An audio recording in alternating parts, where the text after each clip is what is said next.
بسم اللہ الرحمن الرحیم۔ السلام علیکم۔ بصرہ کا ایک سردار ہمیشہ اداس اور غمگین رہتا تھا۔ کسی نے اسے دریافت کیا کہ آخر اس پریشانی کا اسباب کیا ہے۔ اس پر سردار نے جواب دیا کہ مجھ سے ایک ولی اللہ کی خدمت میں کچھ بے ادبی ہو گئی تھی، اس لیے ڈرتا ہوں کہ قیامت کو اس کے مواخذے میں گرفتار نہ ہو جاؤں۔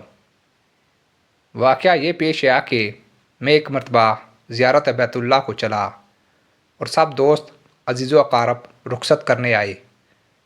حسب دستور کچھ دور چل کر میں نے سب کو لوٹا دیا، مگر ایک شخص زید جو میرے خواص میں سے تھا واپس نہ ہوا اور اس نے میرا پیچھا نہ چھوڑا۔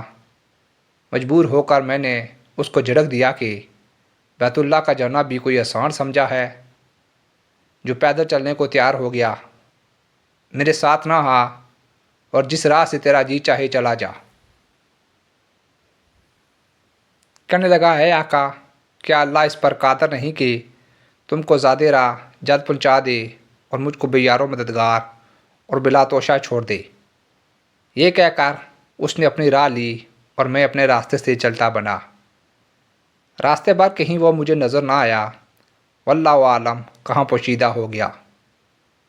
جب اللہ کے فضل سے مناسک حج سے فارغ ہو کر میں مدینہ طیبہ کو چلا تو کیا دیکھتا ہوں کہ زید آ گیا اور السلام علیکم کہہ کر میرے پاس بیٹھ گیا۔ میں نے حیرت سے پوچھا کہ حج کر آیا؟ کہا ہاں۔ پھر میں نے ظرفتاً کہا حج کی سند بھی ملی ہے؟ تو کہنے لگا، کیسی سند؟ وہ کس کام آتی ہے؟ میں نے کہا، حج کرنے والوں کو بیت اللہ میں غیب سے چٹھی ملتی ہے جس میں لکھا ہوتا ہے فلاں ابن فلاں حج کو آیا تھا اور اس کا حج قبول ہو گیا۔ پھر اسی سند کے ذریعے قبر اور حشر کے عذاب سے نجات ہوتی ہے۔ یہ سن کر زید روتا چلاتا بیت اللہ کو واپس چلا گیا۔ جب میں حضور اقدس صلی اللہ علیہ وآلہ وسلم کی زیارت کر کے لوٹا تو کیا دیکھتا ہوں کہ زید پھر آ گیا اور السلام علیکم کے بعد ایک چٹھی میرے سامنے رکھ دی جو ایک نہایت عمدہ ریشمی کپڑے میں سبز خط سے زید کے عذاب قبر اور حشر سے نجات کے لیے لکھی تھی۔ یہ دیکھ کر میرے ہوش اڑ گئے۔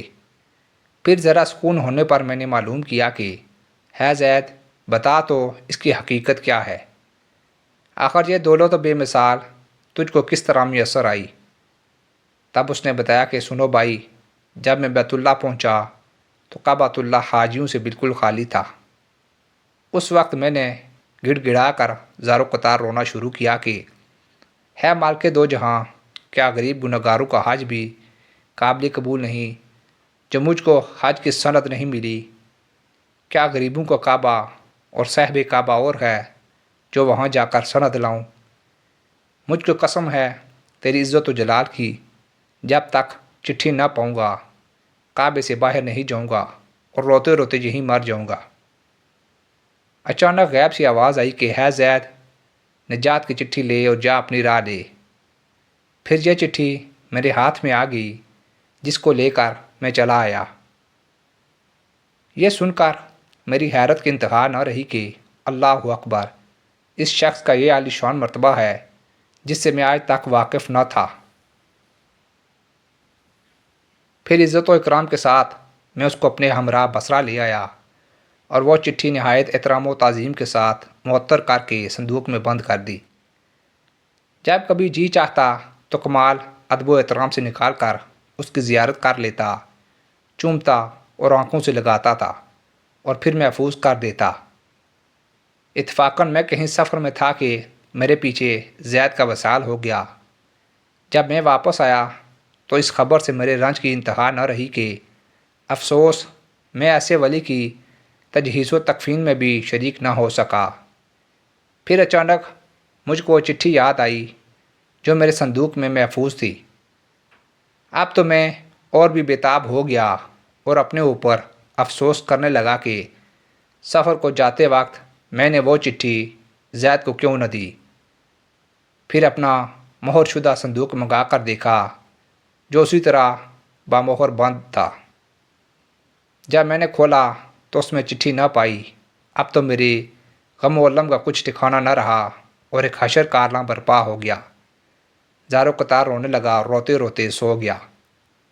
کیا دیکھتا ہوں کہ طرح طرح کی سجی ہوئی جنت میں زیاد سر پر ایک تاج رکھے ہوئے زرق برق لباس میں تخت و جواہر پر جلوہ افروز ہے، اور اس کے چاروں طرف حوروں کے جمگٹے ہیں۔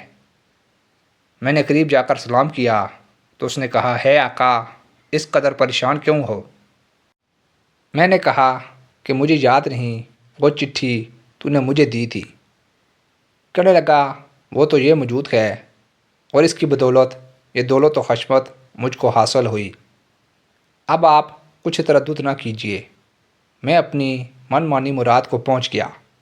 سبحان اللہ، جو اللہ کا ہو جاتا ہے اللہ تعالیٰ اس کی سب مرادیں پوری کر دیتا ہے۔ دعا ہے اللہ تعالیٰ ہم سب کو بھی اس واقعے سے سبق حاصل کر کے اس پر عمل کرنے کی توفیق عطا فرمائی۔ آمین یا رب العالمین۔